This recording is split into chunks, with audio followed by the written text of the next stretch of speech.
Chapter 24, Monetary Policy, a Summing Up.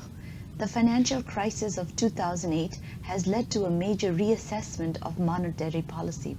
For the 2 decades before the crisis, central banks had largely converged toward a framework for monetary policy called inflation targeting. It was based on 2 principles. The first was that the primary goal of monetary policy was to keep inflation stable and low. The second was that the best way to achieve this goal was to follow the interest rate rule, a rule allowing the interest rate directly controlled by the central bank to respond to movements in inflation and in activity. The Fed announced a formal 2% inflation target in early 2012. Until the crisis, this framework seemed to work well. Inflation decreased and stayed low and stable in most countries. Output fluctuations decreased in amplitude. The period became known as the Great Moderation. Learning objectives. Review the costs and benefits of inflation and the implications of the choice of a target inflation rate by central banks. Describe the inflation targeting framework. Describe the challenges raised by the crisis and how they may affect the design of monetary policy in the future. Table 24-1 shows how inflation has steadily declined in rich countries since the early 1980s. In 1981, average inflation in the OECD was 10.5%. In 2010, it was down to 1.2%. Should central banks aim for an even lower inflation rate, perhaps 0%, or have they overshot their goal? The answer depends on the costs and benefits of inflation. The costs of inflation. Shoe leather costs. In the medium run, higher inflation leads to higher nominal interest rates. This increases the opportunity cost of holding money, so people reduce their money balances by making more trips to the bank, hence the expression shoe leather costs. Tax distortions. Suppose capital gains are made on an asset due to an increase in the price of the asset by 5% after 1 year. However, if during the year inflation was 5%, then the real return on the asset is 0, but a tax would still have to be paid on the capital gain of 5%, leading to tax distortion. Money illusion results from the fact that people make systematic mistakes in assessing nominal versus real changes in incomes and interest rates. Inflation variability. Higher inflation is typically associated with more variable inflation, and more variable inflation means assets such as bonds, which promise fixed nominal payments in the future, become riskier. The benefits of inflation. Seigniorage, money creation. The ultimate source of inflation is one of the ways in which government can finance its spending. Put another way, money creation is an alternative to borrowing from the public or raising taxes. This argument is sometimes relevant for economies that do not have a good fiscal system in place. It is not relevant for our discussion of whether OECD countries should have, say, 0% versus 4% inflation. In the US, a small amount of seigniorage, 0.24% of GDP, would be generated for a very high inflation rate, 4%. The option of negative real interest rates. An economy with a high average inflation rate has more room to use monetary policy to fight a recession. Real interest rate is equal to the nominal interest rate minus the expected inflation rate. In a country with real interest rate of 2% and inflation rate of 4%, nominal interest rate is 6%. In case of a recession, nominal interest rate can be lowered by 6% to 0%, and with inflation of 4%, real interest rate will be negative 4%. If the same economy had inflation of 0% with real interest rate and nominal interest rate of 2%, then nominal interest rate could only be lowered by 2% before it hit the zero bound, and with 0% inflation, real interest rate would also be 0. Many countries today find themselves in the liquidity trap, unable to lower interest rates further. Money illusion revisited. In the presence of positive inflation, downward adjustments in real wages can be made where needed without cutting nominal wages.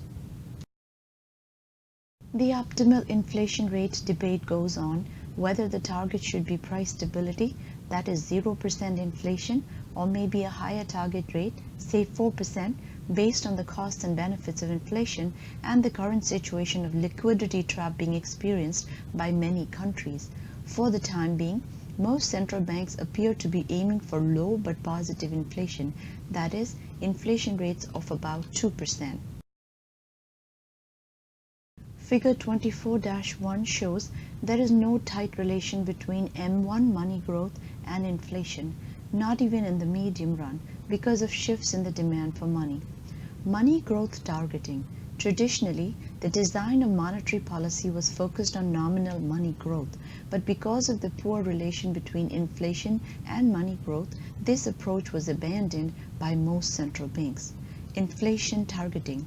Central banks now typically focus on inflation rate target rather than a nominal money growth rate target, and they think of monetary policy in terms of determining the nominal interest rate rather than determining the nominal money growth. The Taylor rule gives a useful way of thinking about the choice of the nominal interest rate. The rule states that the central bank should move its interest rate IT in response to two main factors: the deviation of the inflation rate pi t from the target inflation rate of pi star, and the deviation of the unemployment rate ut from the natural rate of unemployment un.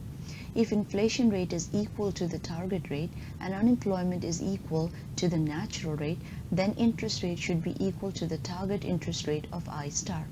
If inflation is higher than the target, the central bank should increase the nominal interest rate above the target rate. The coefficient A should reflect how much the central bank cares about inflation. Taylor said A should be larger than 1. If unemployment is higher than the natural rate, the central bank should decrease the nominal interest rate.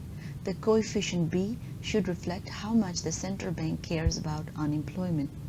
The Taylor rule seems to describe the behavior of the central banks in Germany and the Fed fairly well for the 15-20 years preceding the crisis, even though none of the banks thought of themselves as following the Taylor rule.